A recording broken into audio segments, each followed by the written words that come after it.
ଆଜି ଦେଖିବାକୁ ପାଇବେ ଆଜି ରୁଦ୍ରର ବର୍ଥଡେ ପାଇଁ ଗୁଡିଆ ରାଣୀ ବହୁତ ସୁନ୍ଦର ଗିଫ୍ଟ ନେଇକି ଆସିବେ ଆଉ ଗିଫ୍ଟ ଦେଇକି କହିବେ ହାପି ବାର୍ଥଡେ ସାନ ଜେଜେ।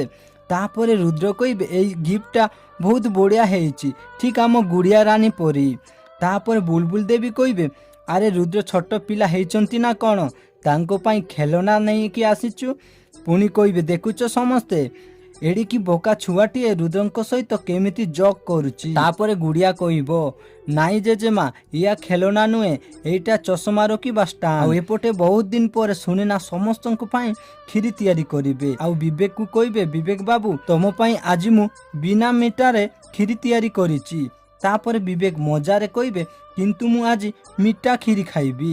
ତାପରେ ସୁନେନା ସମସ୍ତଙ୍କୁ କ୍ଷୀରି ଦେବେ ଆଉ ସୁଗନ୍ଧା କ୍ଷୀରି ଖାଇଲା ପରେ ମିଛରେ ନାଟକ କରିବ ଆଉ କୁଣ୍ଡେଇ ସୁନେନାକୁ କହିବ ସୁନେନା ତମେ ମୋ କ୍ଷୀରିରେ କ'ଣ ମିଶାଇ ଦେଇଛ, ମୋ ଦେହ ସାରା ପୁରା କୁଣ୍ଡେଇ ହେଲାନି।